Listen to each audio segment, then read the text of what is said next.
কুয়াশা নদীর তীরে ছোট একটি গ্রাম, নবরাত্রিপুর। সবুজে ভরা, কুয়াশায় মোড়া শান্ত গ্রামটি যেন দিনের আলোতেও আধো ঘুমিয়ে থাকে। কিন্তু রাত হলেই এই গ্রামের একেবারে অন্যরূপ। গ্রামের মানুষ বিশ্বাস করে নদীর ওপারের পুরনো অরণ্যটিতে নাকি অদ্ভুত সব শব্দ শোনা যায়। ফিসফাস, কান্না, কখনো চিৎকার, কখনো আবার অদ্ভুত হাসি। লোকজন বলে, নদীর ওপারের ওই জঙ্গলে দেবনাথ বংশের অভিশাপ লুকিয়ে আছে। ওই জঙ্গলে নাকি কেউ যেতে পারে না। সবাই ভয় পায়, কিন্তু গ্রামের এক সাধারণ ছেলে, নাম আরিফ, ভয় পেলেও সেই রহস্যের মধ্যে নিজের অদ্ভুত একটা টান অনুভব করত। আরিফ গরিব ঘরের ছেলে। বাবা বহুদিন আগে নদীতে নৌকা ডুবিতে মারা গেছেন। মা কাঁথা সেলাই করে সংসার চালান। আরিফ ক্লাসের সেরা ছাত্র, কিন্তু তার আসল গুণ তীক্ষ্ণ বুদ্ধি আর সত্য জানতে একটা অদম্য জেদ। গ্রামের মানুষ বলে, ওই জঙ্গলে কারো কাজ নয়। যেদিন দেবনাথদের রহস্য খুলবে সেদিন কেউ বাঁচবে না। কিন্তু আরিফ ভাবত, যতদিন রহস্য অন্ধকারে থাকবে ততদিন ভয় মানুষকে কাবু করবে। একদিন স্কুলের নতুন একটি মেয়ে ভর্তি হলো, নাম জান্নাত। শহর থেকে এসেছে তার বাবার ট্রান্সফারের কারণে। চোখ দুটো যেন নদীর জলের মতো শান্ত, কিন্তু গভীর। তার হাসি শুনলে মনে হতো সকালের প্রথম আলো ছুঁয়ে গেছে। কিন্তু ওর ভেতরে কিছু একটা কষ্ট লুকানো ছিল, যা সে কাউকে দেখাতে চাইত না। প্রথম দিনেই জান্নাত আরিফকে বলল, তুমি কি সত্যি সে আরিফ যাকে সবাই বলে অদ্ভুত বুদ্ধিমান? ভালো ছাত্র হতে পারি, কিন্তু বুদ্ধিমান কি না সেটা তুমি বুঝবে। দিন যেতে লাগলো, আর দুজনের মধ্যে বন্ধুত্ব গাঢ় থেকে গাঢ়তর হতে লাগলো। কিন্তু জান্নাতের ঘরে অদ্ভুত কিছু ঘটনা ঘটছিল। রাতে জান্নাত শুনত কানে কানে কেউ যেন বলে, জান্নাত, তুই শেষ চাবি, তুই শেষ।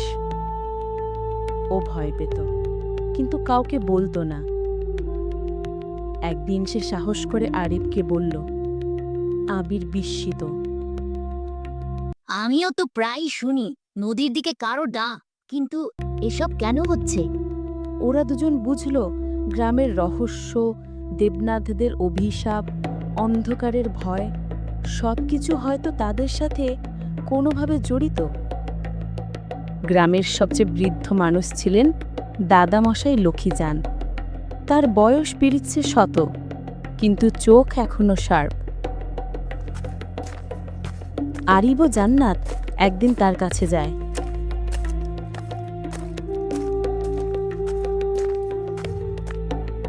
লক্ষ্মীজান বলল, তোমরা যে অভিশাপের কথা শুনছো তা খেলার ছলে বলার জিনিস নয়। দেবনাথ বংশ একসময় ছিল গ্রামের সবচেয়ে শক্তিশালী গোষ্ঠী, কিন্তু লোভ আর অহংকার তাদের ধ্বংস করে। দেবনাথদের অভিশাপ আসল ঘটনা। দেবনাথ পরিবারের এক যুবক ছিল অর্ঘ্য দেবনাথ। সে ছিল ভয়ঙ্কর ক্রোধী, ক্ষমতালোভী। তার বোন স্মৃতি দেবনাথ ছিল গ্রামের সবার প্রিয়, দয়ালু, স্নিগ্ধ, জ্ঞানী। একদিন অর্ঘ্য নিজের ক্ষমতা বাড়ানোর জন্য কালো জাদু করা শুরু করে। স্মৃতি তাকে থামানোর চেষ্টা করে, কিন্তু অর্ঘ্য উল্টো স্মৃতিকে বন্দী করে ফেলে অরণ্যের গহীন গুহায়। গ্রামে খরা শুরু হয়ে মানুষ মারা যেতে থাকে। এক রাতে স্মৃতির কান্নায় আকাশ কেঁপে ওঠে। ঠিক তখনই গ্রামের সাধক শেষ এক মন্ত্র উচ্চারণ করে বলেন, তোমার অভিশাপ তোমার রক্তের সাথেই শেষ হবে। পরবর্তী যুগে তোমাদের বংশধরেরাই অন্ধকার ভাঙবে। তোমাদের দুইজনের মধ্যেই দেবনাথ বংশের রক্ত আছে। অবির আর জান্নাত হতবাক। ধীরে ধীরে জান্নাতের কানে ফিসফাস শব্দ বাড়তে লাগলো। রাতে ওর হাত পা ঠান্ডা হয়ে যেত, কেঁপে কেঁপে ঘুম ভেঙে যেত। একদিন ও স্বপ্নে দেখল এক তরুণী তার দিকে ফিরে বলছে, আমি স্মৃতি, আমাকে মুক্ত করো।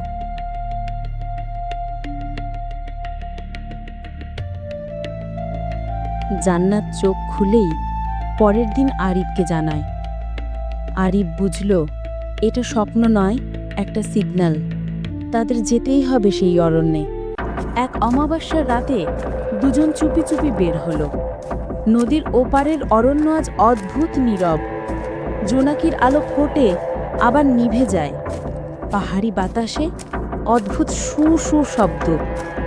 জঙ্গলের গভীরে যেতে যেতে জান্নাতের বুক ধড়ফড় করতে থাকে। হঠাৎ তারা দেখল একটি প্রাচীন পাথরের মন্দিরের ধ্বংসাবশেষ।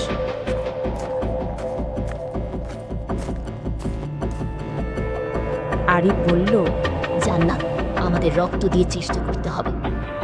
ওরা দুজন সামান্য আঙুল কেটে মন্দিরের দরজায় স্পর্শ করতেই গুম গুম শব্দে দরজা খুলে গেল।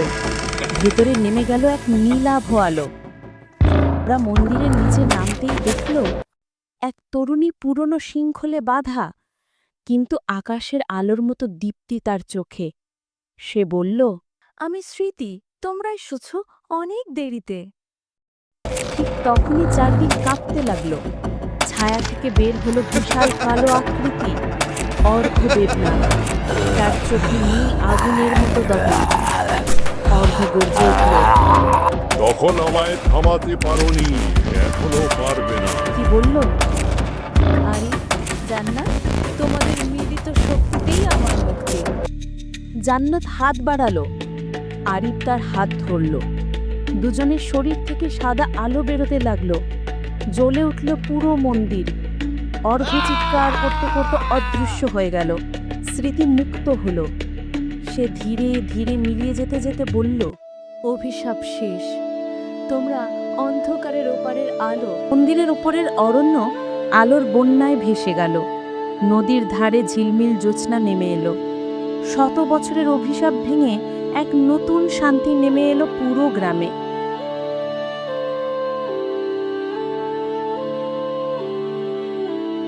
পরদিন সকালেই গ্রামের লোকেরা অবাক। জঙ্গল আর ভীতিকর নয়, নদীর জল আজ নির্মল, রৌদ্র পরিষ্কার, বাতাসে অদ্ভুত শান্তি।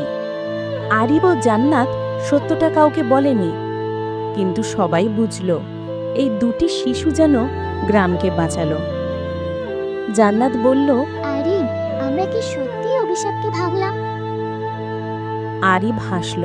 হয়তো, অথবা আমরা শুধু ভয়কে হারালাম। একটুখানি নীরবতা। তারপর জান্নাতের মুখে সেই পরিচিত হাসি ফুটল। অন্ধকারের পর যে আলো আসে, ঠিক তেমন। দুজনের জীবনে নতুন অধ্যায় শুরু হলো। বন্ধুত্বের, সাহসের, সত্যের আর আলো ছড়ানোর। নবরাত্রিপুর গ্রাম আজও বলে, দেবনাথদের অভিশাপ যখন ভাঙল, দুটি আলো মাটিতে নেমে এসেছিল। তাদের নাম আরিফ ও জান্নাত।